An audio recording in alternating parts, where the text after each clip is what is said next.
Vinitha of லைஃப்பில் சேனலில் வந்து பாலிட்டி சம்மந்தமாக பார்த்துட்டு இருக்கோம்ல, அது என்ன டாபிக்னு வாங்க பார்க்கலாம். ஹாய் டிஎன்பிஎஸ்சி ஆஸ்பிரண்ட்ஸ், நம்ம வந்து பாலிட்டியில் கிளாஸ் 3 வந்து பார்க்க போகிறோம். இந்திய அரசியலமைப்பின் முக்கிய கூறுகள், இந்திய அரசியலமைப்பின் சிறப்பு பெயர்கள் வந்து இன்னொரு பெயர். இதில் உள்ள ஸ்கூல் புக்கில் உள்ள பாயிண்ட்ஸும் இருக்குது, அவுட் சோர்ஸில் உள்ள பாயிண்ட்ஸும் இருக்குது. நல்லா தெளிவாக பார்த்துக்கோங்க, நோட்ஸ் வந்து எடுத்து வச்சுக்கோங்க. நீண்டு எழுதப்பட்ட அரசியலமைப்பு, அதாவது நம்மளோட அரசியலமைப்பு மற்ற அரசியலமைப்போட கம்பேர் பண்ணும்போது நம்மளோட அரசியலமைப்பு தான் ரொம்ப நீளமாக இருக்குது அப்படின்னு சொல்கிறாங்க. வேர்ல்டு லெவலில் பார்த்தாலே ஃபஸ்ட்டு ஸ்டார்டிங்கில் முகவுரையில் ஸ்டார்ட் பண்ணுறாங்க. அதாவது அரசியலமைப்பு வந்து ஸ்டார்ட் பண்ணும்போது எத்தனை பகுதிகள், பிரிவு, அட்டவணைலாம் இருந்ததுன்னு பார்க்கலாம். 8 அட்டவணை இருந்தது. பகுதி வந்து 22, 395 சட்டப்பிரிவு வந்து இருந்தது. இப்போ தற்போது என்ன இருக்குன்னு பார்க்கலாமா? அதே முகவரியில தான் ஸ்டார்ட் பண்ணாங்க. 470 சட்டப்பிரிவு, இன்னும் அதிகமாக போய்கிட்டே இருக்குது. 25 பகுதிகள், 12 அட்டவணை இருக்குது.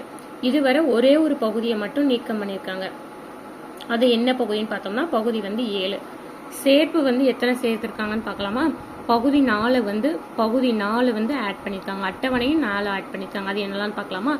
பகுதி 4A வந்து அடிப்படை கடமை வந்து ஆட் பண்ணியிருக்காங்க. பகுதி 9A வந்து நகராட்சி, 9 வந்து பஞ்சாயத்தா, 9A வந்து நகராட்சியும் ஆட் பண்ணியிருக்காங்க. 9B வந்து கூட்டுறவு சங்கம். பொதுவாகவே இந்த AB அப்படிங்கிறதெல்லாம் புதுசாக தான் ஆட் பண்ணியிருக்காங்க. இந்திய அரசியலமைப்பு ஸ்டார்ட் பண்ணும் போது இல்லை, அதுக்கப்புறம் தான் நெக்ஸ்ட் ஆட் பண்ணியிருக்காங்க. 9B வந்து கூட்டுறவு சங்கம். 14A வந்து தீர்ப்பாயம்.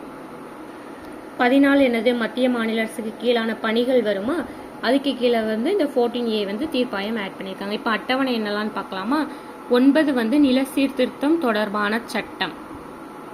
10 வந்து என்னது? கட்சி தாவல் தடை சட்டம். 11 என்னது? பஞ்சாயத்து ராஜ். 12 வந்து நகராட்சி. 8 தான் இருந்தது, அடுத்து 9, 10, 11, 12 வந்து ஆட் பண்ணியிருக்காங்க. இப்போ இதோட காரணங்கள் பார்த்துடலாமா? புவியியல் காரணிகள் இருக்குது, வரலாற்று காரணிகள், மத்திய மாநில அரசுகளுக்கான ஒரே அரசியலமைப்பா இருக்குது, அரசியல் நிர்ணய சபையில் சட்ட அறிஞர்களின் ஆதிக்கமா இருக்குது. ஃபர்ஸ்ட் வந்து நீண்ட எழுதப்பட்ட அரசியலமைப்பா. செகண்ட் பாயிண்ட் என்னதுன்னா நெகிழும் மற்றும் இறுக்கத்தன்மை, அதாவது நெகிழாத்தன்மையுடையது. ஃபர்ஸ்ட் நெகிழாத்தன்மையை வந்து பார்க்கலாமா? அதாவது சில சட்ட வழிமுறைகளின் கீழ் மட்டுமே திருத்த முடியும். அதாவது நெகிழாத்தன்மையை வந்து திருத்த முடியாது அப்படிங்கிறது தான் உண்மை. நெகிழாத்தன்மைக்கு வந்து எக்ஸாம்பிள் எந்த நாடுனா அமெரிக்கா. நெகிழும் அரசியலமைப்பை வந்து எளிதில் திருத்த முடியும், அதாவது சாதாரண சட்டங்களை போலவே எளிதில் திருத்த முடியும். எக்ஸாம்பிள் என்னது? இங்கிலாந்து. அதே மாதிரி இந்த நெகிழும் தன்மை வந்து சாதாரண பெரும்பான்மையை வந்து பெற்றிருக்கும். நெகிழாத்தன்மை வந்து அசாதாரணமான சிறப்பு பெரும்பான்மை வந்து பெற்றிருக்கும். ஏன்னா இது சிறப்பு பெரும்பான்மை பெற்றிருக்குன்னா இதை வந்து திருத்த முடியாதா, எளிதில் வந்து திருத்த முடியாது. அதுக்கப்புறம் மாநிலங்களவையில், அதாவது மாநிலங்களவையில் பாதிக்கு மேலான பெரும்பான்மை இருந்தால் மட்டும்தான் நெகிழ அரசியலமைப்பை வந்து திருத்த முடியும். அப்புறம் மக்களவையில் 3/2 பங்கு இருந்தால் மட்டும்தான் திருத்த முடியும். மக்களவையில் 3/2 பங்கு, மாநிலங்களவையில் பாதிக்கு மேலே. இப்போ ஒரு 1 இருந்துச்சுன்னா அரை, பாதிக்கு மேலே வந்து திருத்த முடியும். பெரும்பான்மை வந்து பெற்றிருந்தால் மட்டும்தான் அதை வந்து திருத்த முடியும் அப்படின்னு சொல்லியிருக்காங்க.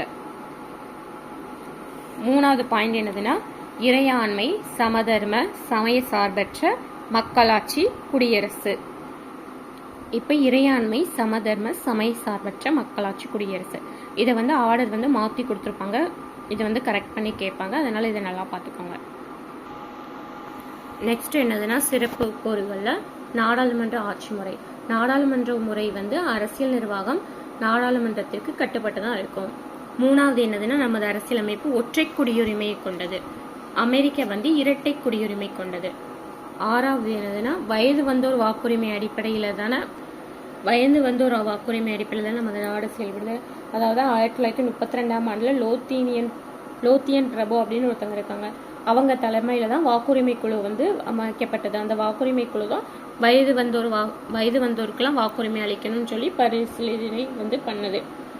வாக்குரிமையில வந்து என்னதுன்னா 1988ஆம் ஆண்டு கொண்டு வரப்பட்ட 61வது சட்ட திருத்தத்தின்படி வாக்குரிமைக்கான வயதை வந்து 21 18 குறைச்சிருக்காங்க.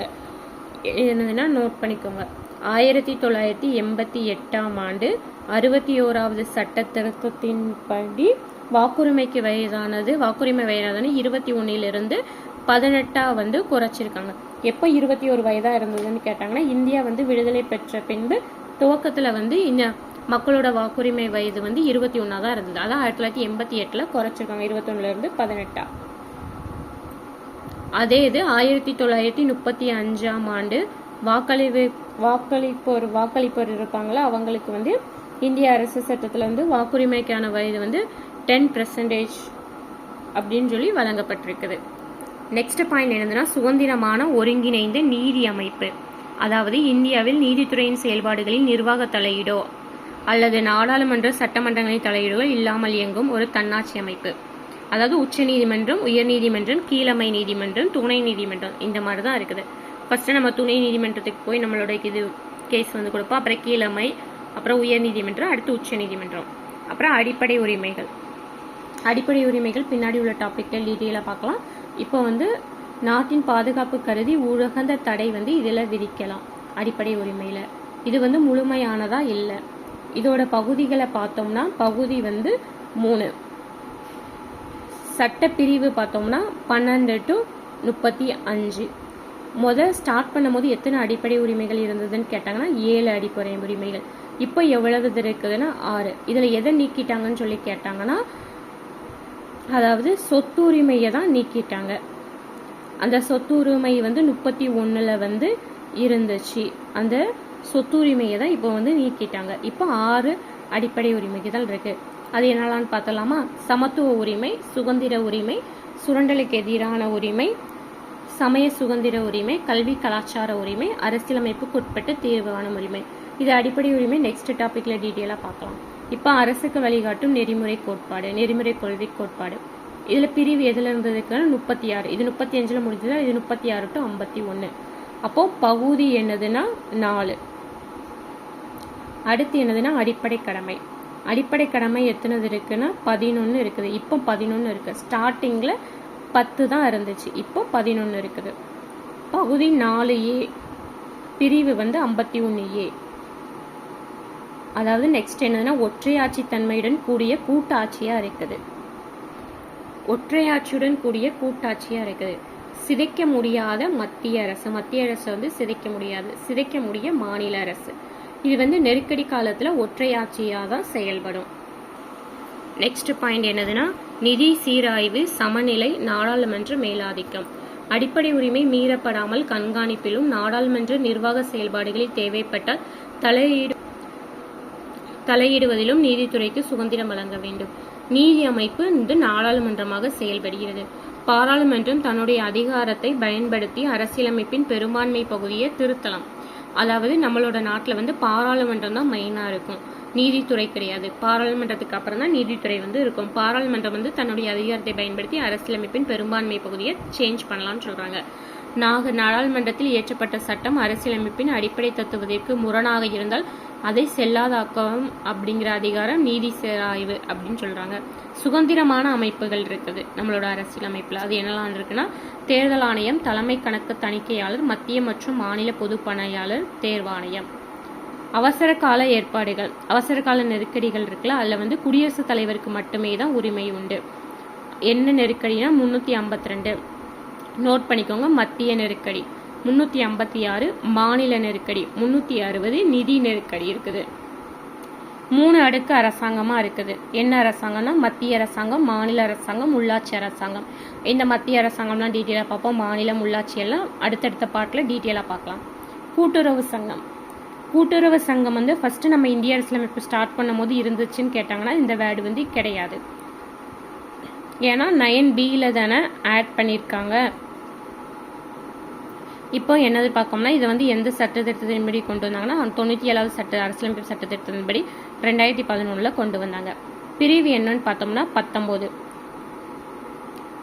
கூட்டாட்சி சட்ட திருத்தம் அடிப்படை உரிமையில வச்சிருக்காங்க.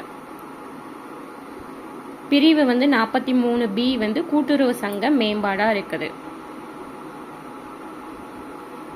அதாவது பிரிவு 19 இருக்குதுல, முதல் பிரிவு 14 to 18 வந்து சமத்துவ உரிமையா, 19 to 22 வந்து சுதந்திர உரிமையா, இந்த 19ல் வந்து 6 பாயிண்ட் இருக்கும்ல, அதில் வந்து இந்த கூட்டுறவு சங்கமும் இருக்குல்ல, அதெல்லாம் கொடுத்துருக்கேன்.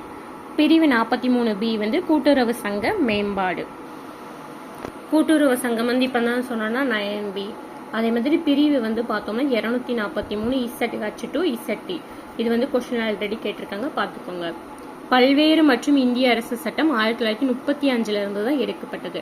இப்போ வந்து நம்மளோட அரசியலமைப்பு நிறைய நாடுகள்ல இருந்து எடுத்திருக்காங்களா, அது என்னென்ன, அது வந்து எந்தெந்த இதுல இருந்து தான் எடுத்திருக்காங்கன்னு பார்த்துருந்தோமா, அது வந்து இந்திய அரசு சட்டம் 1935 இருந்து அதிகமாக எடுத்திருக்காங்க. சிறுபான்மையினர், பட்டியலினத்தவர், பழங்குடியினர் சிறப்பு விதிகள் மூலம் சலுகைகள் வழங்க வகை செய்கிறது. சிறுபான்மையினர், பட்டியலினத்தவர், பழங்குடியினர் சிறப்பு விதிகள் மூலம் சலுகைகள் வழங்க வகை செய்கிறது. இதுதான் இந்திய அரசியலமைப்பின் முக்கிய சிறப்பியல்புகள். தேங்க்யூ ஃபார் வாட்சிங். இதே மாதிரி இந்த சேனலை வீடியோ பார்க்க சப்ஸ்கிரைப் பண்ணி லைக் பண்ணிட்டு பாருங்க.